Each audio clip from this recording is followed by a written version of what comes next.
Good evening for those in the Western Hemisphere. Good morning for those on the other side of the world. My name is Alicia Ortega, investigative journalist from the Dominican Republic with FinCEN Group, the largest news network in this country, and a proud member of the International Consortium of Investigative Journalists. On behalf of ICIJ, we welcome all of you on this 30th anniversary of the United Nations landmark Windhoek Declaration that helped launch World Press Freedom Day, which unfortunately still finds the state of free press as weak as ever. If we look at the most recent World Press Freedom Index that looks at 180 countries across the world, less than 25% are ranked as good or fairly good.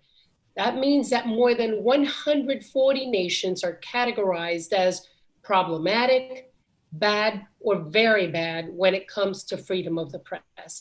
As journalists continue to work in these hostile environments across the globe, media outlets and independent reporters are being forced to reinvent themselves in order to survive as an essential part of democratic society. So today, we join this conversation with journalists and advocates to discuss the current state of freedom of the press, what we can do to combat threats, and how global collaborations like ICIJ's FinCEN files, Luanda leaks, and the Panama Papers, just to name a few, can help free press thrive.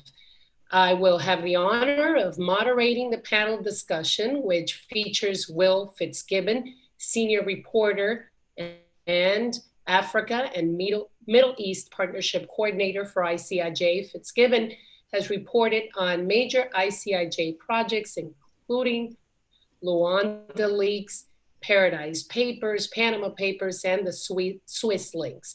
He conceived and led West Africa leaks and Mauritius leaks. Jennifer Robinson is an international philanthropist, whistleblower advocate, the most important, and an Australian human rights lawyer at Doughty Street Chambers in London, specializing in human rights, media, public, and international law.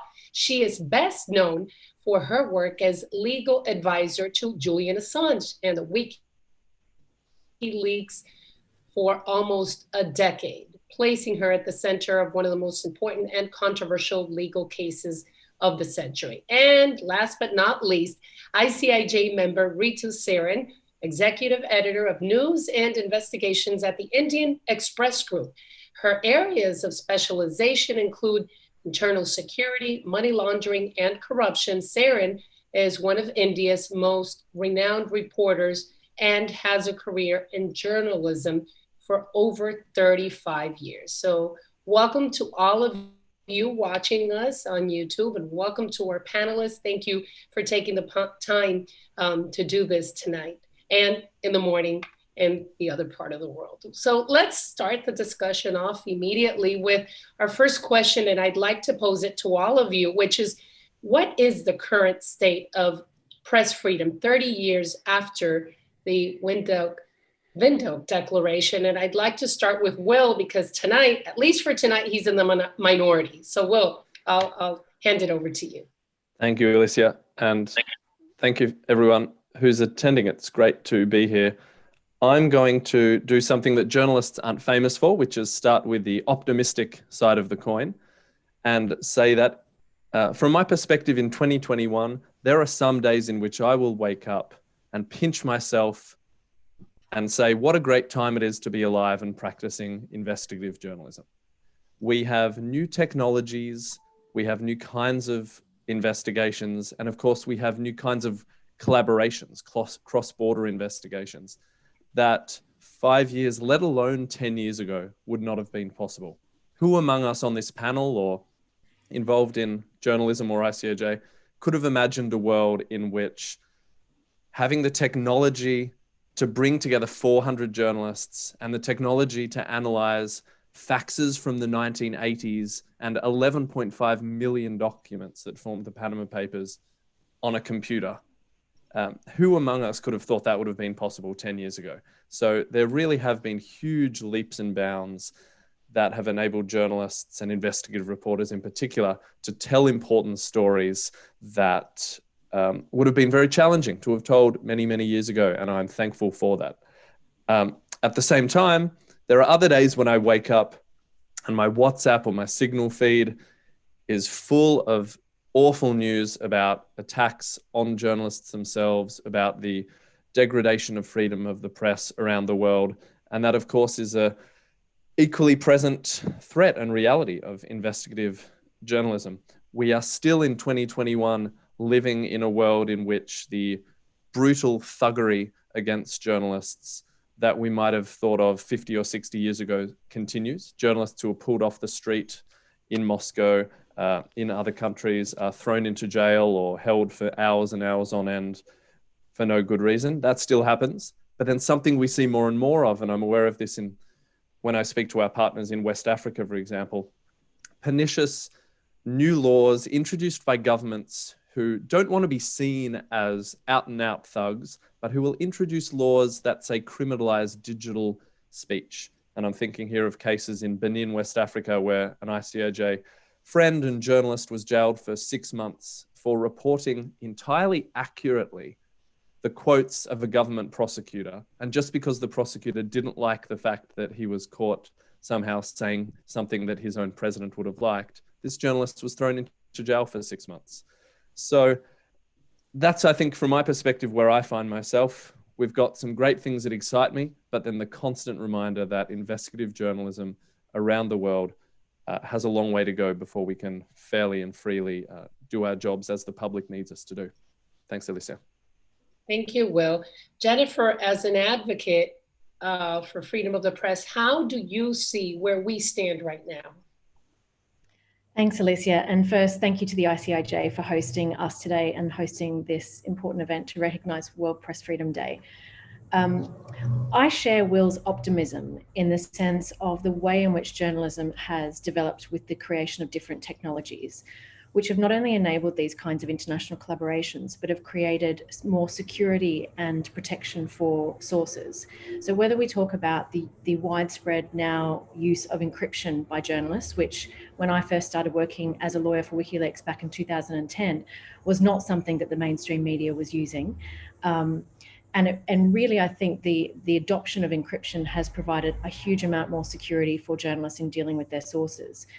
Also in terms of the Dropbox technology, which was again pioneered by WikiLeaks and has now been adopted by media organizations around the world, which provides a more secure way for sources to provide information and large batches of information. Again, as Will said, I think the WikiLeaks, the diplomatic cables, was the first major international collaboration on a story. And I was there negotiating the release of that material. And I remember sitting around the table with The Guardian, the New York Times, Der Spiegel, El País, Le Monde. And one of the editors at the table said to me, "Jen, you'll never see this happen again." But of course, it was the first of what was going to come, of large-scale data projects, which are enabled by technology. And I think which, as ICIJ has demonstrated through the Paradise Papers, the Panama Papers, and so many other of your important publications, the international impact that you can have through collaboration with journalists working across borders on stories of global significance, which have importance beyond any one jurisdiction. And that, I think, is really exciting. But of course, with that comes regulatory challenges. And as a lawyer advising, I have in fact acted for the ICJ before and advised many journalists in your network. The different challenges that come up across the different jurisdictions in which ICIJ journalists work are, it seems, almost unending. But the one thing that I would really like to highlight today in terms of threats to press freedom, what I think is really concerning to get now to the flip side, is the threat to press freedom in so-called democratic countries and what that means for press freedom globally. And I cannot speak at a World Press Freedom Day event without raising Julian Assange, who I still represent and have represented for over a decade. He faces 175 years in prison in the United States for publications back in 2010, 2011, the Iraq war logs, the Afghan war logs, the Guantanamo Bay files, the diplomatic cables, fundamental publications which were lauded the world over, for which he's won journalism awards the world over, for which he's been nominated for the Nobel Peace Prize. material which is being used by investigative journalists the world over and by lawyers like me in human rights accountability efforts and in court cases around the world. And yet he is in a high security prison as we sit here and have this discussion in the United Kingdom. Now, it's unanimously opposed by free speech groups around the world, by mainstream media organisations. And in fact, last year, a group of free speech organisations took a full page ad in the Times saying that the UK is no longer a safe place for media workers because of this case. And the decision in January from the court only reiterates that concern, because the only reason he was spared from extradition, and it is on appeal, was not for free speech reasons, it was because of particular health grounds, and it would be oppressive because of his health. That does not save any other journalist or editor anywhere in the world. If the United States is threatened by your publication, then you could be sought for extradition and prosecution.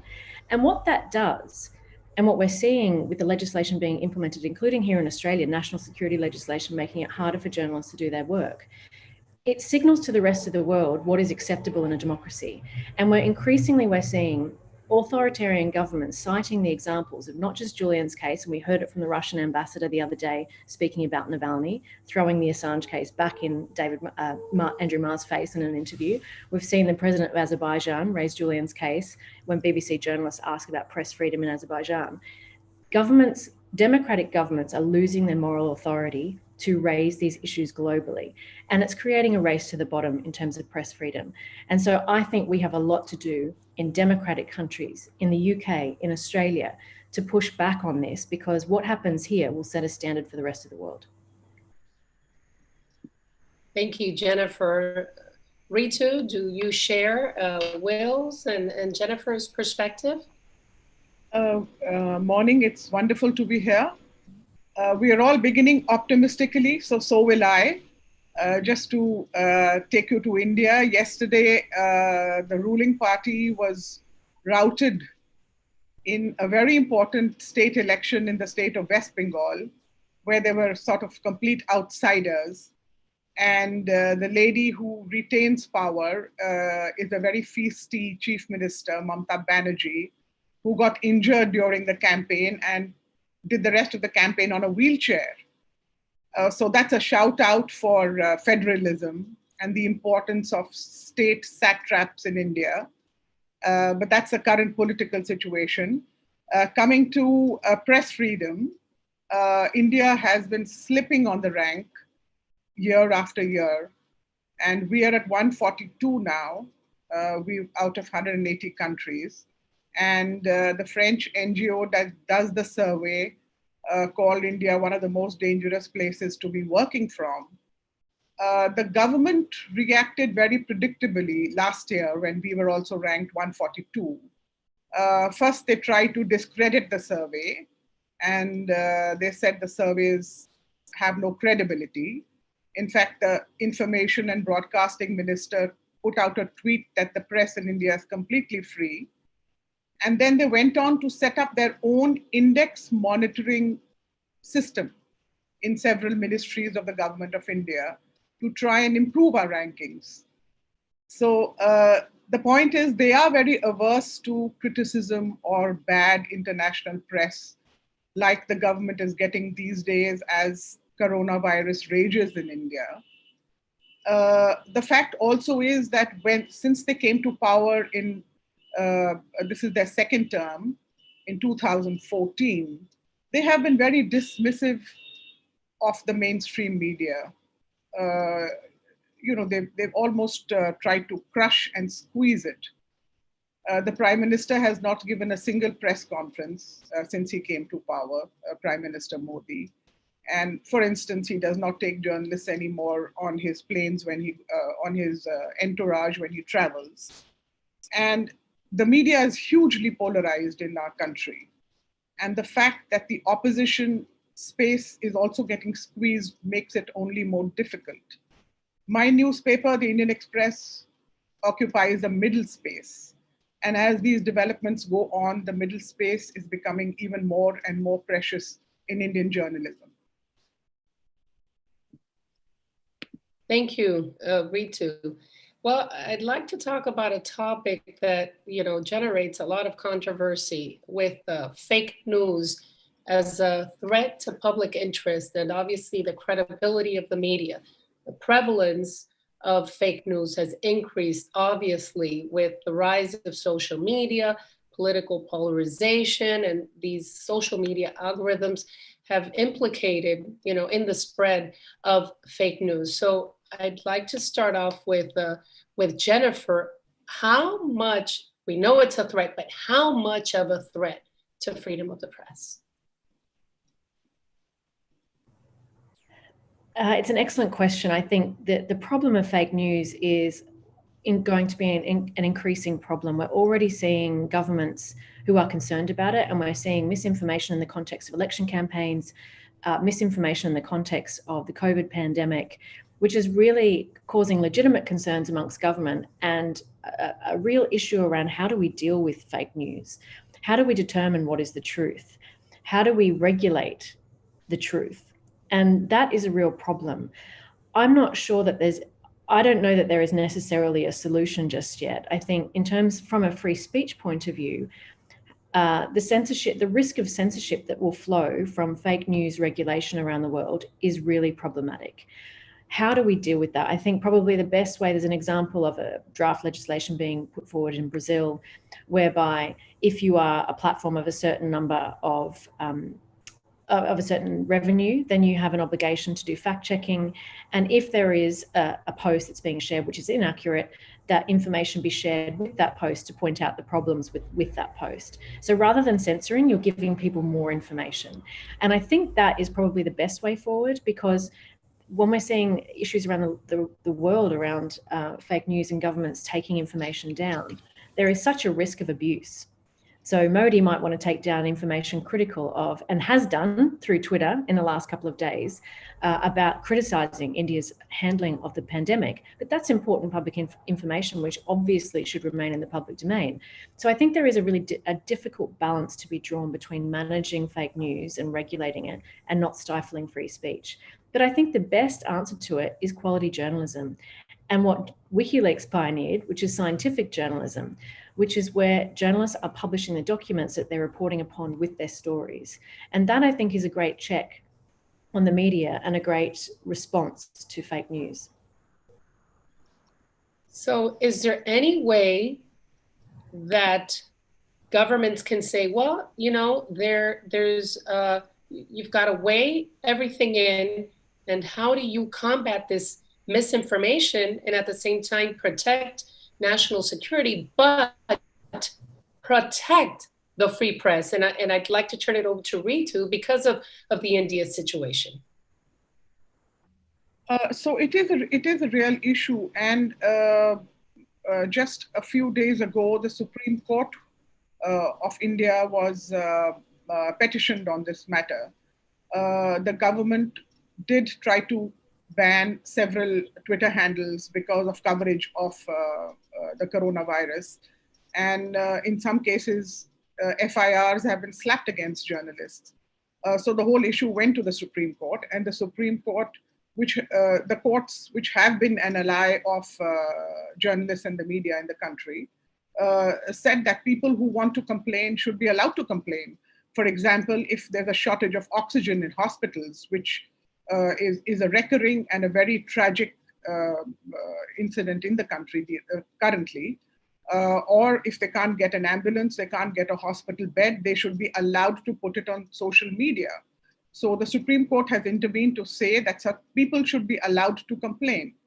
And in the last phase of the pandemic, in the first wave last year, the government went to the Supreme Court and tried to put curbs on this freedom of people complaining, of people doing reporting. And what is happening in India is that the government increasingly is using several sections of the Indian Penal Code against journalists, against activists, against human rights lawyers, and against journalists. Now, one of them also deals with fake news, but there are several others, and I would just like to tell you about them. There are sections of the IPC which deal with dissatisfaction, malicious content, incitement, spread of false information, And of course, there is criminal defamation, defamation, and sedition. So what has been going on in a very disturbing trend is that one or a combination of these has been used against journalists in India. And while someone like me belongs to the mainstream media, it becomes very, very difficult for freelancers. And that's, investigative reporter who is working in, say, Bihar or Himachal Pradesh. But that is really what is going on, that while they say they are also trying to combat fake news, but FIRs are being slapped against journalists. And I'll give you some more instances as we go along in this discussion. Thank you, Ritu. So those are some of the challenges and the impact of the pandemic on freedom of the press. Have you seen, I wouldn't say something similar because I haven't seen that. Well, I'm in DR, but I watch the news all the time from the US. But has there been something similar in the US with covering the pandemic and challenges like that? Will?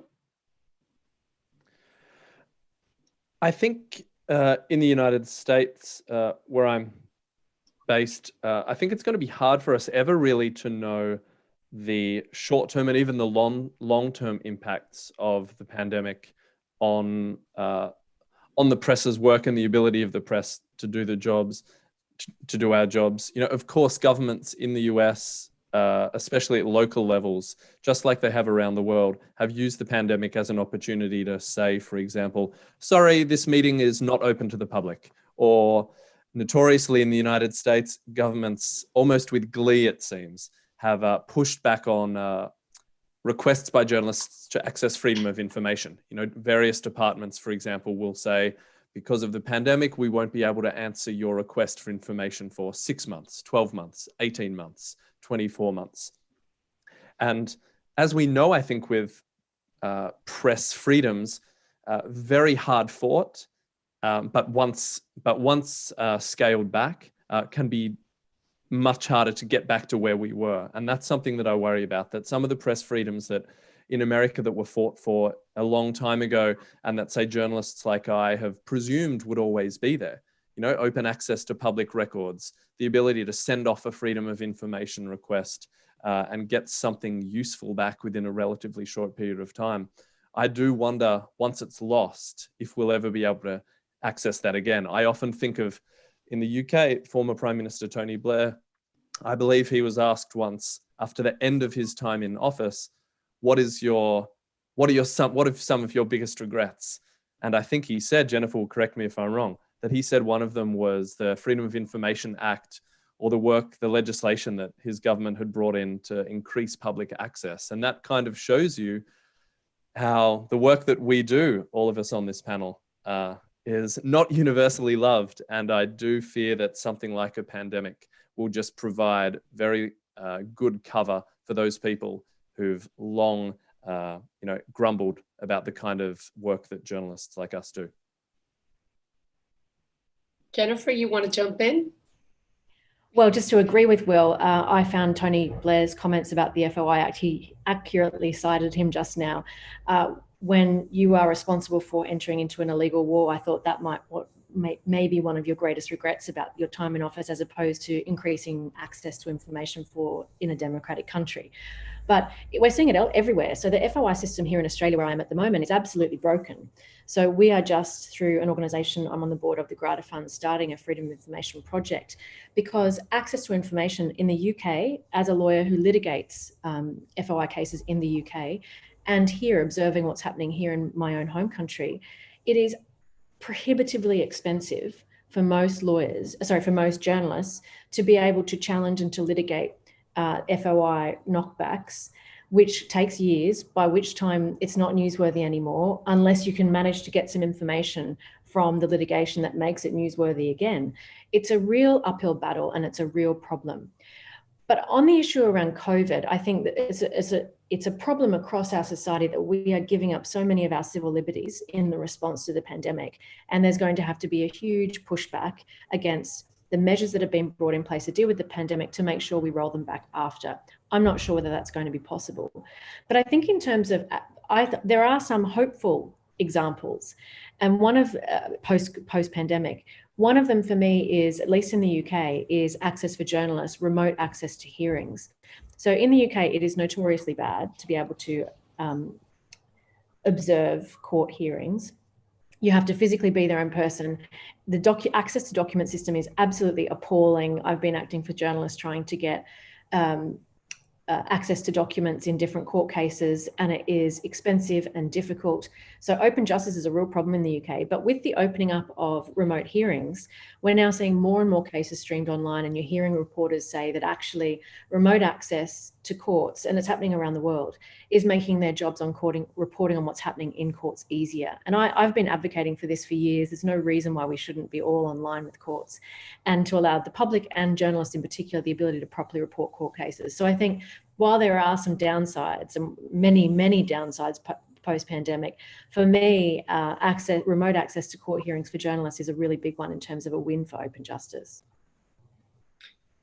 Jennifer, I'm going to stay with you because I'd like to hear from you.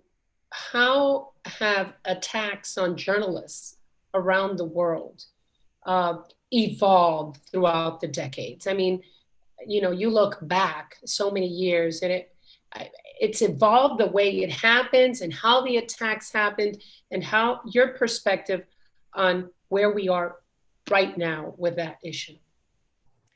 I think one of the most terrifying trends in terms of attacks on journalists is the murder of journalists, including in Europe. None of us can forget the car bomb that assassinated Daphne Caruana Galizia and how shocking that was, that could take place within the EU. And so I think we actually need to be talking about accountability for the murder of journalists within the EU says a lot to me about how far we have to go and the measures that people are willing to take towards journalists. So I spent a long time working on the board of Article 19 in Mexico, which is of course a country where there are more journalists killed there than anywhere else in the world. And so in this day and age, I didn't think that we would need to be talking about accountability for the murder of journalists. And unfortunately, we're seeing an increasing number of physical attacks on journalists, which are very concerning to me. Well, I mean, this is something that ICIJ battles all the time. We echo, you know, we try to get it out there to protect journalists, especially those that do investigative reporting. How do you see where we're headed? It's still a tragedy. It is, Alicia, and Jennifer's absolutely right. I still remember the day in the ICIJ office when we learned of Daphne's assassination in Malta, and it was so hard to believe. And the fact that still this many years on, we're still learning in Malta, and our wonderful colleagues at the Times of Malta are publishing important revelations almost every week about the people involved or allegedly involved in the murder, just speaks to how dangerous and murky and complicit the political system was in that European country in that particular case. You know, I work with lots of reporters in Africa and the Middle East as part of ICIJ's investigations, and it's a constant concern for us. We're working often, as you know, with very sensitive documents about some of the most powerful people in the world, and so the threat is incredibly real that if any of those people were to uncover or hear about what we were working on, and journalists in countries like Jordan or Algeria or Morocco or Gabon, for example, that could have serious and immediate consequences for those reporters in a traditional sense, but also in a scary modern sense. You know, the fear and the reality of journalists' accounts and emails and private lives being hacked, for example, and destabilized, I think is a new threat that we're seeing, and that I fear will only get worse as governments seek to take advantage of journalists like us all now who are spending, because of COVID, even more time online. So that's something that we see within the ICIJ network too, that, as you say, we constantly are fighting against, and we try and use our network to band behind each other. But as big as ICIJ and its network may be, we're not as big, unfortunately, as the number of bullies and despots out there. I'll weigh in on that on a personal note, because ICIJ actually, published my story. I was covering a drug trafficking case, which actually was happening 50 miles away from the capital in a very small city. Nobody knew it was happening. Everybody had forgotten about the case. And suddenly they killed one of the witnesses in the case, who was a former police officer. And so we gave that on the news. It was just another death, but somebody called me and said, listen, he was going to testify tomorrow in this drug trafficking case. So we started looking into the case, and we found that three key witnesses had been murdered. So we went to the trial. We remember the judges didn't want to be on camera. Everybody was so scared. They didn't want the case to be known. And sure enough, we went with this story. And right after it aired in jail, the people that were around him, they said, well, if he's convicted, she will know who we are. And somebody that was there called their attorney, and their attorney, called us and said, listen, you've got to be aware that something's going on. And if they find this guy guilty, you're going to be in danger. So sure enough, I had to tell the authorities. And then I was riding around with, the helmets and the bulletproof vests, and with another car behind me. You kind of like forget about it after a while, but he was found guilty. And we drove around for like 3 weeks and, beefed up security. Nothing happened, but those are the threats that we face. I guess you forget about it because along comes another story, and then, you just keep going because this is what we do. This is what we love to do. And, that's not going to stop us, but it's just those little things that say, hey, we are in danger. I mean, this is a reality. A fact of life. And I'm sure, Ritu, you must have done a dozen stories or more that your life has been in danger over in India. I've never really felt a threat to life in that sense. But yes, India has a very vibrant press, and hundreds of newspapers and news organizations in very small places all over the country. One survey was done, independent survey, and we have figures for ending 2019. So about 40 journalists have been killed in the country, and allegedly a majority of them because of the work they're doing. And some of these incidents happened when there were demonstrations in the country over contentious issues. The point is there are hardly any convictions till date. And these figures I gave you are from 2014 to 2019. And out of, say, 40 cases, there are only 3 trials that are going on. So there is definitely a danger, touch wood. I have not faced it personally in terms of threat to life. But in a career of 35 years, yes, there have been incidents. We did a very controversial story on troop movement when a gentleman who is now a minister, V.K. Singh, was the army chief, and he threatened to slap a case of the National Security Act against us. He petitioned the Home Secretary. So that has happened. And criminal defamation, India is one of the countries that still has criminal defamation with a jail term on its statute books. And for instance, I had a case of criminal defamation slapped against me by a Punjab politician, and I had to travel to the state several times. It took 7 years for the judge just to say 2 words, case dismissed. For not admitting a criminal defamation case, it took 7 years. So this is the kind of environment we work in. Thank you, Ritu. So Jennifer, how do we go about protecting whistleblowers and journalists around the world? Well, I mean, it's a big question. It's a big question, and one that I think has a long answer. I think the beginning is ensuring proper security to protect, as journalists, to make sure that you're protecting your source. there are too many countries around the world where journalists still face imprisonment for refusing to reveal their source. So I think we have a lot of work to do in terms of law reform as well. But the best you can do is to use the technology that is available to make sure that you do the best you can to protect sources, of course. And we need to push back. So I do think that there is pushback when it happens anywhere, which is why Julian Assange's case is so dangerous. It is through I think, partly through the power of collaboration. ICIJ is such a remarkable network and provides a remarkable network of support to each other as journalists when reporting on stories, who then speak out about what's happening to colleagues in other parts of the world for their reporting on the same story. And I do think that that kind of collaboration and solidarity is absolutely essential. Certainly for me as a lawyer, when I'm representing journalists in cases like this, the support of the rest of the media and the rest of the media using the platform they have to call out problems with press freedom is incredibly important. But we all have a role to play. And I would also just make a pitch for those who wish to donate to the ICIJ, because their work is so important, and to donate to organisations like the Courage Foundation, which supports whistleblowers, and to provide legal support and legal funding support when people are arrested and get into difficulties. So, Will, you've been part of these global collaborations, and you know very well that power is in the number, and how that works, and how it works to protect whistleblowers and to protect the journalists.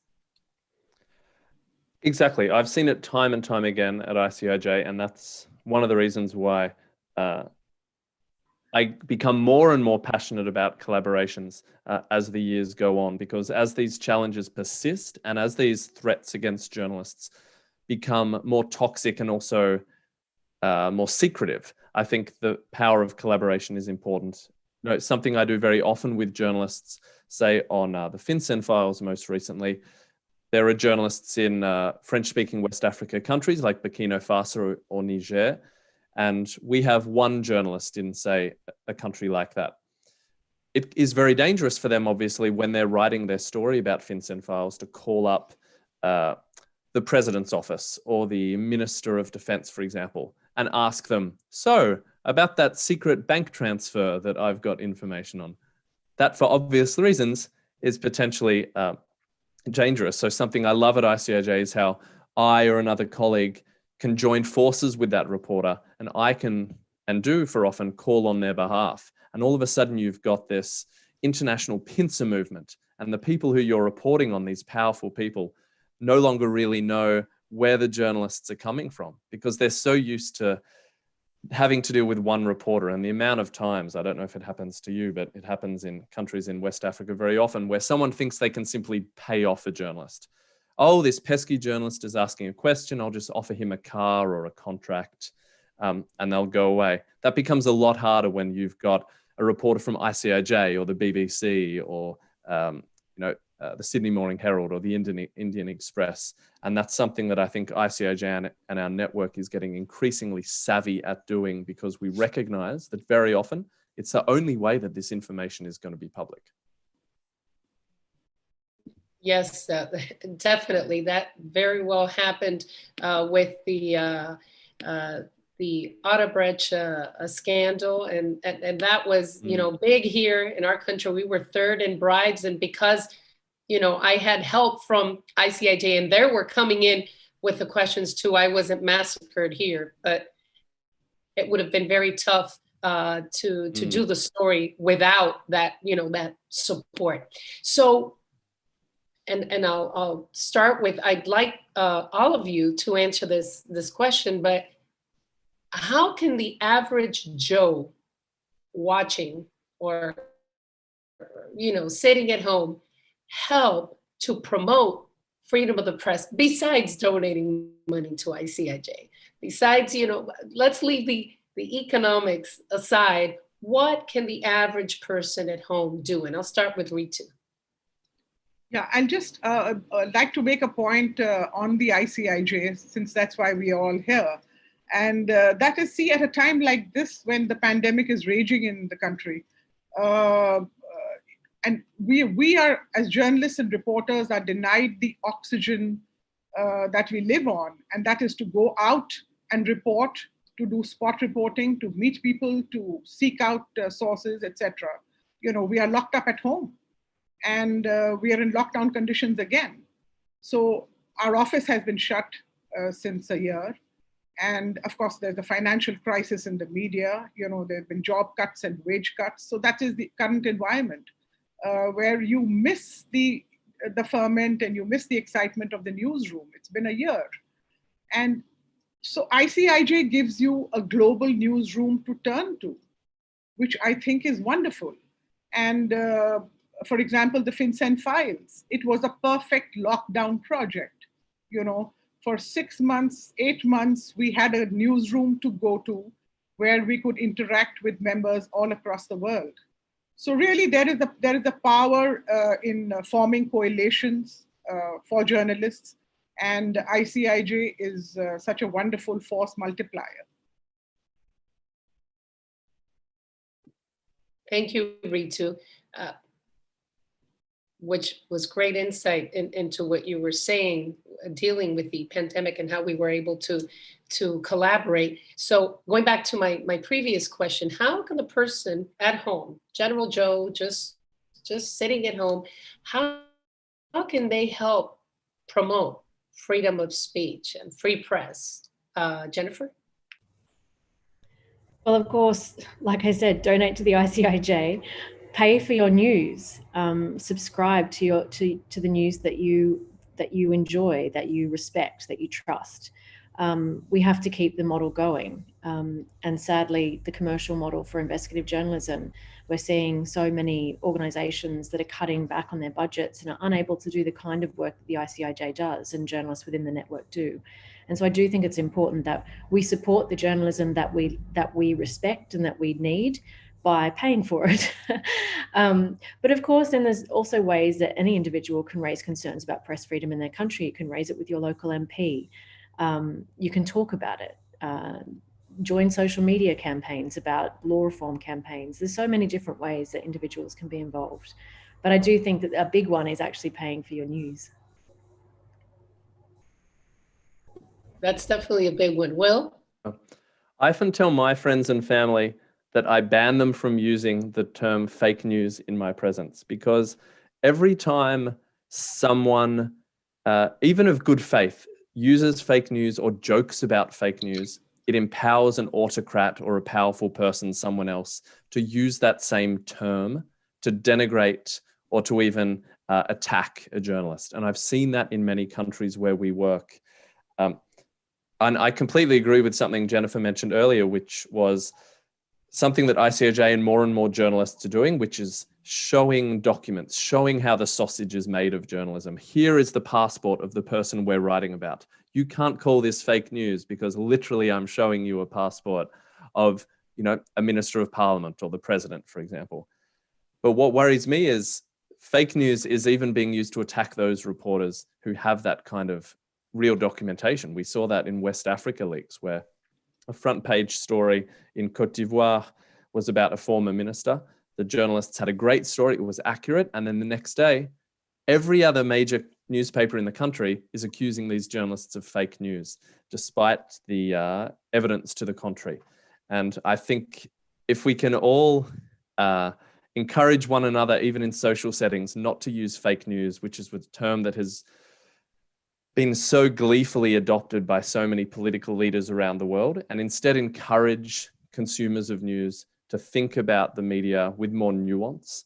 I think that could go a significant way in protecting us as we go about doing our work.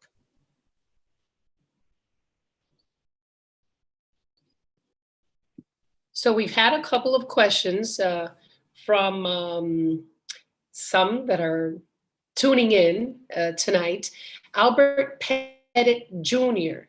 had asked, what do you worry most with respect to press freedom? It says, I would imagine internet censorship and social media gatekeepers would be among them. And what gives you reason for real hope? So I pose it to all of you or whoever wants to jump in. I'm happy to have a first stab at that one. One of the concerns that I have is about the treatment of women journalists online. Increasingly, we're seeing trolling and sexualized and gendered trolling of female journalists who are taking the decision to either self-censor or come offline altogether. And we all know that for journalists, being on Twitter and these social media sites is an important part of your job, promoting your work, investigating, seeing what's happening. It is an important part of being a journalist these days in a modern era. And the attacks that we're seeing on female journalists, not just physical, but online abuse, I think is an increasing problem, and one that media unions are now recognizing as an occupational health and safety question, and one that we need to grapple with. But of course, that raises concerns about, regulation of our online platforms. And these platforms are notoriously bad at properly regulating the content on there. And so I think it's a great challenge, and one that I am interested in tackling as a lawyer. How do we find the mechanisms to properly protect women online, women journalists online? We want to promote women journalists. We want to see them taking a more prominent position, but to protect them from this kind of online attack. And I do think it is a free speech issue. It's not just a free speech issue about those who choose to express themselves that way online, and the balance that we have to strike between free speech and limiting that kind of speech which is harmful, but also in terms of protecting women's journalists' voices. Thank you, Jennifer. Will, do you want to weigh in on what gives you what worries me most? Yeah, what worries you most? Where to start? The challenges globally are so diverse, aren't they? I mean, the press freedom concern that would keep one of our colleagues in Liberia awake at night is going to be different to that keeps a journalist in Wellington, New Zealand, awake at night. But just to take one of those aspects, I think it would go back to what I said before, that there's backsliding in press freedom around the world, and it often happens without us really knowing about it, or with it not getting much attention. Journalists don't really like to talk about themselves. Our job is to tell facts that happen to the world and that are of public interest. And that, I think, sometimes means that we can be a little reluctant to point out to the public, to our readers, to our listeners, to the television audience, hey, something's just happened in Parliament, or the government is planning to do X, and that's going to have a significant negative impact on journalism. So I worry about all the things that are happening that don't get as much attention as they should. And Jennifer mentioned some of those earlier, in some countries where perhaps press freedom is not seen, quote unquote, as a huge problem. As an investigative journalist, you'd probably agree, my interest is in the stories that don't get as much attention as everything else. And I think in countries like Botswana or Namibia that are often seen as, say, the leaders in Africa, there are actually significant media censorship problems that we should still keep an eye on. Ritu? You mentioned hope and how things can improve.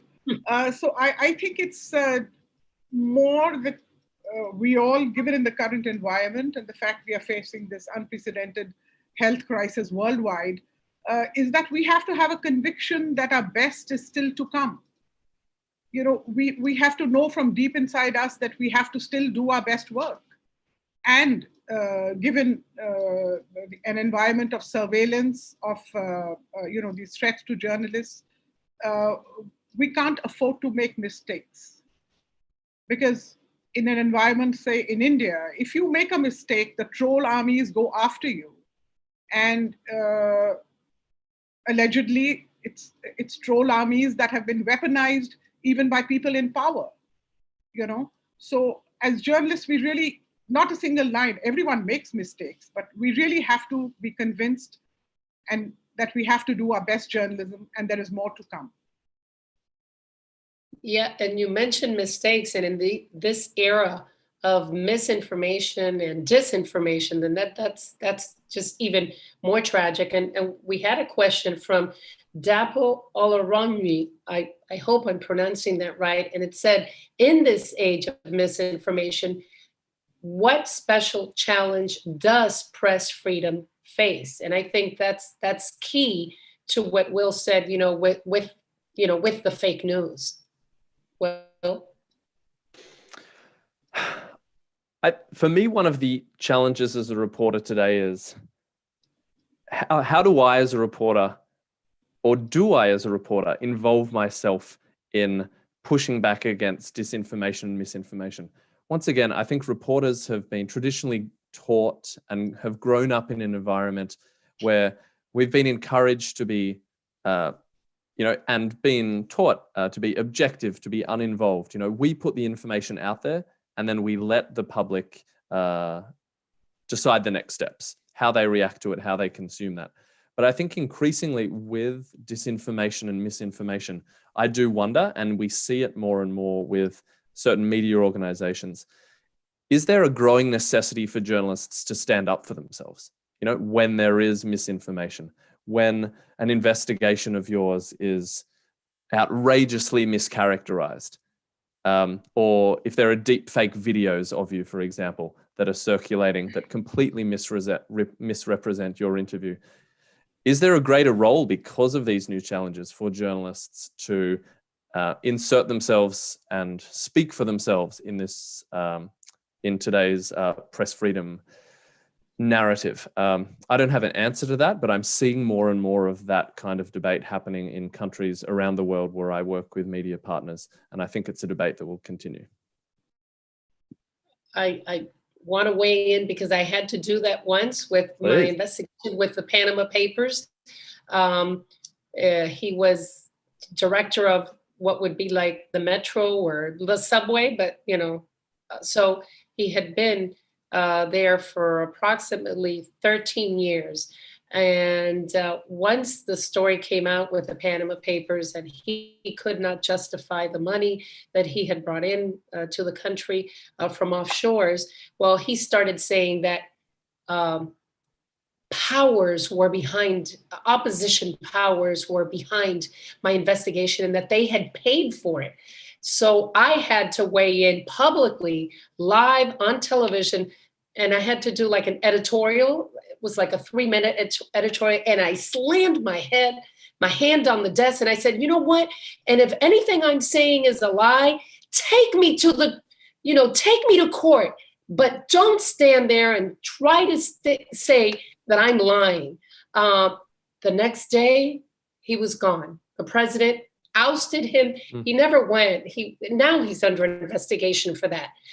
But he was ousted because the word was that, wow, that night, she really put the finger on it, and the next day they took him out of office. So sometimes I think you do have to wait and defend your work and say, if it's a lie, take me to trial, but don't try to undermine an investigation that took 8 months to put together. So yeah, I agree, Will.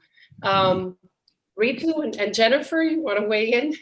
Yeah, just a point. I think it's very important when we're talking about fake news that non-journalists, the ordinary person on my WhatsApp handle, traffic, has also begun to question, just the ordinary internet users. Is it fake? Is this part of fake news? I think that's a very interesting trend coming up, at least in a country like India, when non-journalists too have begun to question the authenticity of news. That surely has some value. Jennifer? Well, I just want to salute you, Alicia, for the bold and robust stance that you took, and to encourage other journalists to do the same. One thing that really worries me about press freedom is the number of legal threats that journalists get that we actually don't know come, and the amount of self-censorship that happens because people don't have don't feel they don't have the confidence or the resources to really be able to fight those battles. And if there's one message I can give is that these people in power who can afford lawyers will have a punt at threatening you in a legal letter, and more often than not, way more often than not, you can resist it and fight back, and it doesn't take a lot to fight back, and it's important that we do. And I think one of the most insidious problems is that we don't know, all these are written in confidential letters, we don't know they're happening a lot of the time, and suddenly you'll see a story change or be taken down, And it's a real problem. So I think having confidence in your work and the confidence to push back in a robust way is important, and identifying lawyers who are willing to work with you to take that robust approach, because often being sued can actually, they then have disclosure obligations. You might actually end up being able to prove the truth of your story. And that's happened before in many of my cases. So, be robust is what I would say about that. Well, we have time. Can I ask Jennifer a counter question very briefly? Sure. And that is, with your wide experience, what is the percentage of legal challenges that don't end up at court, which are only intimidation? I would think, it would be 90-95%. Absolutely. So the number of cases that ever get to court, there's quite, it might be one letter and you could write back a robust response and you never hear from them again, which is unlikely, but it does happen. Or you might get into a stoush that there's quite a lot of background work that goes into getting into court. But in a very famous case, or a recent case of mine where OCCRP, a partner organization which works within the ICIJ network, was sued by an Azerbaijan MP, alleging defamation for having reported on corruption in the country. And he sued for defamation, and the case was withdrawn on the steps of court just before we went in. Now, I can't talk about the evidence, but you can deduce why that, they didn't go to court. And that happens all the time. So, sometimes it can be a big fight, but I would remind everyone that actually it's most legal challenges don't ever get to court, but there's still a bit of wrangling in the background, and it's absolutely worth having the fight and pushing back, because they, like I said, they will have a punt. So don't be put off by it. So we have one last question, and it comes from Argentina, and it says, why would somebody else step up, risk their lives and families to make the world know something if at the end, or in the end, we are not able to do anything? I'm assuming that the person's referring to like someone at home, putting out information, like a whistleblower. I'm not sure if I'm reading the question well, but I guess I'll turn it over to whoever would like to answer that question. Jennifer would. Well, I'm happy. In fact, in India, the Whistleblower Protection Act was legislated because of a story my newspaper had done, the Indian Express had done. And yes, I think whistleblowers do put a risk to their life, but it's again the conviction that the information that they want to put out is just so important for people to know. Will? And or Jennifer? Sorry. I totally agree. I mean, there is support available out there for whistleblowers, first is to say, if we're talking about either whistleblowers or journalists. So for whistleblowers, there are great organizations like the Signal Foundation and the Courage Foundation, which provide funding and support and assistance and advice to anyone who is considering coming forward to the media with a story. And all I can say is that our democracy relies on whistleblowers and sources coming forward with public interest information. And so I feel very passionately about creating both defending whistleblowers, but also creating support services that support you through that process. But I also want to say it's not just about that. I feel very strongly too about one of the things that I found frustrating about some of the WikiLeaks releases was there was so much interesting information coming out of those disclosures that I wish I could have litigated every single issue. And over time, we've seen that material create positive change in the world. And so I do think that, Chelsea Manning took a very courageous decision to do what she did and provide that information to WikiLeaks, but it changed a lot. So WikiLeaks was credited with sparking the Arab Spring. That was Amnesty's perspective, not my own. We saw the end of the Iraq War because of the disclosures made by WikiLeaks, which resulted in the Iraqi parliament withdrawing immunity for US troops in Iraq and ultimately resulted in troops being withdrawn from Iraq. These are significant changes that have come about because of reporting. And Will, you can probably speak to so many examples of what's happened with important reporting. just looking at what's happening in Malta after Daphne's case, I'm very privileged to work with her family in seeking truth and justice for her murder. And I take my hat off to them for the work they've done. But the fact that other journalists have picked up those stories that she was working on and have continued to report on them to show that killing a journalist will not kill the story. And beyond that, that the ongoing reporting about her case in together with the inquiry that we advocated for is we've seen a prime minister have to resign. We're seeing, high level people now being charged with criminal offences. We're seeing the level of corruption and complicity in Malta. And so I do think this is because of her reporting and the reporting that followed after what happened to her. And so I can't emphasize enough how important whistleblowers are and how important investigative journalists are in changing our societies. That is why I'm a media defense lawyer, because I believe so forcefully in the power of the media to hold our governments to account and to make the world a better place. Will, last 30 seconds. Completely agree. I think as much as we would all love to live in a world in which justice and accountability happens immediately, that within an hour after in Dominican Republic, India, Australia, or the United States, a person who should resign resigns. That isn't how the world works. And by investing in investigative journalism, you are supporting something that has the potential for an incredibly long tail. I think we would be doing ourselves a disservice if we only judged impact on what we immediately saw, or even what we saw on the front pages. Don't underestimate how valuable, in my experience, things like the Panama Papers are just for a cultural change. There's a whole world of rich people now who think twice before they try and hide their money offshore or in a secret Swiss bank account. And if only one of those people decides to pay their taxes instead, then I think investigative journalism has also done part of its job there too. Well, thank you so much. I think it's been such an enlightening discussion tonight. Will Fitzgibbon, Ritu Sarin, and Jennifer Robinson, thank you so much for joining us. And thank you at home for joining us. If you're on this side of the globe, which is about 10:30 p.m., 10:33 p.m., or if you're on the other side where it's morning, like where Jennifer is, thank you so much. And I just encourage journalism and journalists across the world, I guess, no fear. I mean, it's a no pain, I guess, no pain, no gain. It's the phrase is so common, but you know what? I mean, we go through so much pain doing our work, but in the end, it's so satisfying what we do. And I think